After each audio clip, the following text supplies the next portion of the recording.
الله میفرماید شهید الله انه لا اله الا الله والملائکه واولو العلم قائما بالقسط لا اله الا هو العزیز الحکیم. الله در این آیه مبارکه آل عمران میفرماید که الله شهادت میدهد که جز او معبود نیست. فرشتگان و صاحبان علم نیز شهادت میدهند که او سبحانه و تعالی همیشه عدل را برپا می‌دارد و جز او معبود نیست. او پروردگار عزیز و حکیم است. الله در اینجا شهید الله ذکر کرد. در ابتدا برای تفصیل آمده است. شرح مفصلی که قبلا ذکر شد. شهیده گفت در اینجا شهید الله. اینجا معنای شهیده شهادت دادن، خبر دادن، بیان کردن، معلوم ساختن، حکم کردن. همه این تنها حق الله است و عبادت خاص الله است. گفته بیان منم از اینجا شروع می‌کنم. شهید الله میگوید اولین شهادت را خود الله سبحانه و تعالی در اینجا داد. سپس سپس فرشتگان کرام و سپس علماها همچنین عالمان دین. در این آیه کریمه الله سبحانه و تعالی شهادت خود را با شهادت فرشتگان و همچنین صاحبان علم علمای شریعت همراه کرد. در اینجا فضیلت و مقام علم و علما نمایان می شود که عالمان در پشتیبانی از حق و توحید صف گذاشتند، تلاش کردند، زحمت کشیدند. در دام چی فرمود؟ قائما بالقسط، با عدل. یعنی الله همه احکام، قولها و عملهای خود را بر اساس عدالت قرار داده است.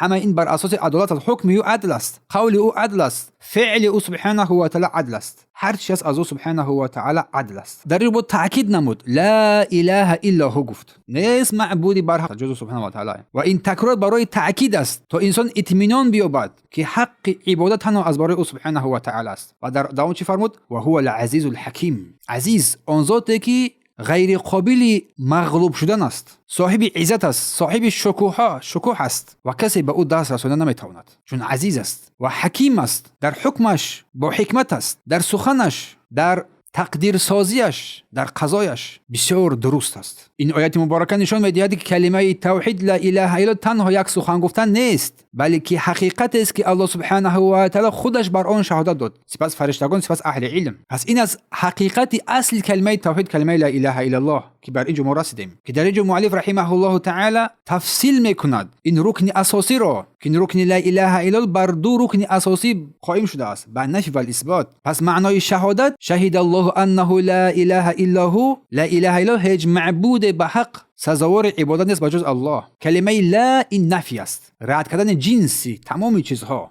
لا اله گفت رد کردن همه چیزهایی که به غیر الله عبادت کردن میشوند. الا الله اثبات کرد، اثبات حقیقت عبادت از برای الله سبحانه و تعالی. پس رکنهای شهادت یعنی دو ستون اساسی، یکم نفی لا اله، رد کردن همه گونه معبودانی که به غیر الله عبادت کردن میشوند. چون الله میفرماید واجتنبوا الطاغوت، از هر گونه نواهای طاغوت شما دوری بجویید، دوری جستن. هر چه که غیر الله عبادت میشود از آن دوری کردن، دوری شدن. و اثبات کردن لا الا الله گفت، اثبات کردن حق عبادت از برای الله سبحانه و تعالی. و الله فرمود و عبود الله را عبادت نمایید و بر او کسی چیزی را شریک قرار ندهید. پس این نقطه های مهمی که مؤلف در این مقدمه اول ذکر نمود، لا اله گفت رد کردن همه چیزهایی که میتواند نقش اله را ببازد، چی آدم، چی پیامبر، چی ملائکه، چی بود، چی سنگ، چی خاک، چی هر چیزی که باشد، باطل شمردن همه این چیزها، همه این رو باطل دانستن. پس الا الله، این عبادت از برای الله صرف کردن. برای همین در گفت کلمه توحید دو پایه اساسی دارد، نفی و اثبات است. دو رکن اساسی دارد، نفی و اثبات. لا اله الا الله. و در داون چی فرمود؟ لا شریک له فی عبادته، هیچ شریک ندارد در عبادتش. الله سبحانه و تعالی در عبادتش هیچ شریکی ندارد و نیازی بر هیچ شریکانی ندارد. بارک الله فیکم. پس لا اله الا الله این اساسی هستی انسانیت است. پس مخالفت نمودن این لا اله الا الله اساس هلاکت و بدبختی انسان است. پس لا اله الا الله این قانون حیات انسان و خوشبختی انسان در دنیا و آخرت است. چی کسی باید عبادت شود؟ تنها الله. چی چیز عبادت نشود؟ هر چیزی که غیر الله است، اگرچه منزلت بالایی داشته باشد هم. پس این همان معنایی است که تمام پیامبران واسه آن دعوت کردند، واسه این کلمه لا اله الا الله. الله میفرماید که ولقد بعثنا في كل امه رسولا ان اعبدوا الله واجتنبوا الطاغوت. در سوره نحل آیه 36 ما از برای هر یک امت، هر یک قوم پیامبر فرستادیم با این دعوت که الله را عبادت نمایند و از طاغوت دوری بجویند. پس واعبدوا الله را عبادت نمایید و اجتنبوا الطاغوت و از طاغوت دوری بجویید. این اساسی حیات و زندگی انسان است، دارای دو رکن است. پس یعنی انسان در قلبش اولا و عمل کردن با آن کلمه، همه معبودان باطل رو نفی کردن و عبادت از برای الله قرار دادن، اخلاص از برای او کردن. لا شریک له فی عبادتی می شود، در عبادتش برای او کس شریک نمیدهی. کما انه لا شریک له فی ملکی، چون در ملک شریک نیست، در آفرینش شریک نیست.